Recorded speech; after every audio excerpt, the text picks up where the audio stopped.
चुनाव की दहलीज पर खड़े बिहार में आज बड़ा दिन होने वाला है। चुनावी सरगर्मियों और पूरे शबाब पर यह तस्वीर यहां पर नजर आएगी। सुबह के वक्त एक तरफ कांग्रेस वर्किंग की जो कमेटी की बैठक है वो यहां पर चुनावी रणनीतियां तय होती उसमें नजर आएंगी, तो वहीं शाम को महागठबंधन पहला बड़ा चुनावी दांव चलने वाला है। अति पिछड़ों के लिए महागठबंधन ने दरअसल अलग से घोषणा पत्र तैयार किया है और शाम के वक्त उससे पर्दा भी उठने वाला है। और दूसरी तरफ एनडीए में सीट शेयरिंग का फाइनल फॉर्मूला यहां पर तय हो रहा है और इसे लेकर आज चिराग पासवान और उपेंद्र कुशवाहा की बीजेपी की लीडरशिप के साथ मुलाकात यहां पर होने वाली है। लेकिन देखिए, इन सबके बीच नजरें सीमांचल पर होंगी क्योंकि यहां ओवैसी पहुंच चुके हैं और अगले 3 दिन वो यहीं पर यात्रा निकालने वाले हैं। तो एक बड़ी सियासी तस्वीर उनके खेमे से भी साथ में आएगी क्योंकि यात्रा के साथ साथ ओवैसी नए साथियों की भी तलाश यहां पर कर रहे हैं। सीमांचल पहुंचते ही वो गठबंधन के भी संकेत दे चुके हैं। तो ये बड़ी तस्वीरें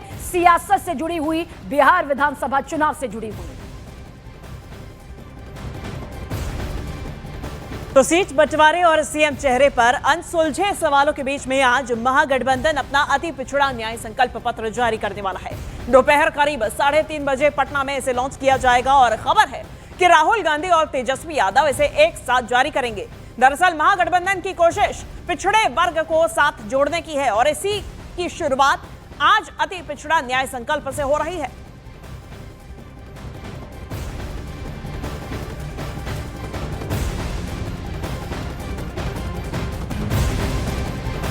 तो देखिए, दिल्ली से पटना तक बैठकों का दौर जारी है और कांग्रेस वर्किंग कमेटी की भी आज बैठक होने जा रही है जिसमें एक तरफ सीट शेयरिंग को लेकर चर्चा की जा सकती है, लेकिन इसमें देखिए ये भी ध्यान रखने वाली बात है कि सीएम फेस का चेहरा एजेंडे में शामिल नहीं है।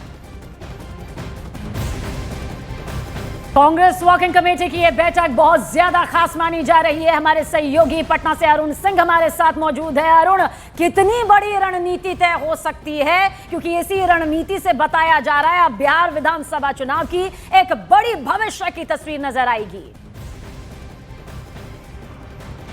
देखिए, निश्चित रूप से जैसा कि आपने खुद कहा कि ये बड़ी बैठक है और आजादी के बाद पहली बार कांग्रेस वर्किंग कमेटी की बैठक पटना में हो रही है। इसके पहले अधिवेशन हुए थे, लेकिन कांग्रेस वर्किंग कमेटी की बैठक, और वो भी विस्तारित एक्सटेंडेड कांग्रेस वर्किंग कमेटी की बैठक है, यानी सारे बड़े नेता यहाँ पर हैं और एक तरह से ये यहाँ के मतदाताओं को और अपनी पार्टी के कार्यकर्ताओं को ये दिखाने और जताने की कोशिश है कि कांग्रेस पार्टी पूरी गंभीरता से ये चुनाव लड़ रही है। न सिर्फ लड़ रही है बल्कि उसकी तैयारियों के लिए भी लगातार सक्रिय है।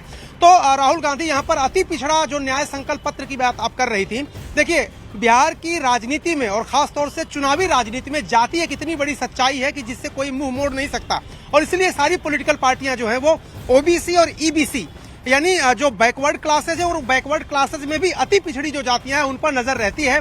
खासतौर से नीतीश कुमार ने जिस तरह से इस जाति समीकरण को साधा है, राहुल गांधी और तेजस्वी यादव की ये कोशिश है, उनकी ये रणनीति है जिस पर वो काम कर रहे हैं कि ये वोट बैंक उनसे छीना जाए।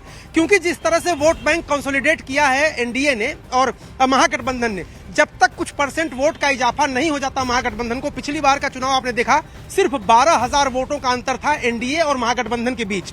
इस बीच ओवैसी का भी मैदान में उतर जाना ये न सिर्फ महागठबंधन के लिए मुश्किल खड़ा करेगा बल्कि महागठबंधन को अगर ये चुनाव जीतना है तो नए सहयोगी जोड़ने पड़ेंगे, नए वोट बैंक जोड़ने पड़ेंगे। और मुकेश सहनी जो पिछली बार एनडीए के साथ थे उनको ला करके यही कोशिश की गई है कि निषाद समाज जो मल्लाह मछुआरा समाज है उसको अपनी तरफ लाया जाए। तो कांग्रेस वर्किंग कमेटी की बैठक में वैसे तो मुख्यमंत्री पद के उम्मीदवार पर कोई चर्चा नहीं होनी है क्योंकि ये कांग्रेस की बैठक है, ये महागठबंधन की बैठक नहीं है। सीट शेयरिंग पर भी बैठक में जो कोऑर्डिनेशन कमेटी की होती है उसमें चर्चा है। ये तो इसलिए है कि कांग्रेस पार्टी ने जो वोटर अधिकार यात्रा राहुल गांधी ने की थी उसका इम्पैक्ट क्या है, उसको आगे कैसे लेके जाना है और कितनी गंभीरता के साथ सड़क पर उतर करके, जमीन पर उतर करके पार्टी को आगे ले जाना है, कार्यकर्ताओं में उत्साह भरना है। इसलिए पिछले कुछ दिनों में अगर आप देखें या कुछ हफ्तों महीनों में देखें तो कांग्रेस पार्टी ने बिहार को लेकर सक्रियता बढ़ाई और जिस तरह से चुनावी राज्यों में जाके वो कांग्रेस वर्किंग कमेटी की बैठक करते रहे उसी कड़ी में पटना में भी यह बैठक हो रही है। बिल्कुल अरुण, और अब देखना होगा कि किन किन सीटों पर कांग्रेस का फोकस और ज्यादा फीडबैक के बाद में बढ़ता है। फिलहाल बहुत शुक्रिया आपका ये तमाम जानकारी हम तक पहुंचाने के लिए।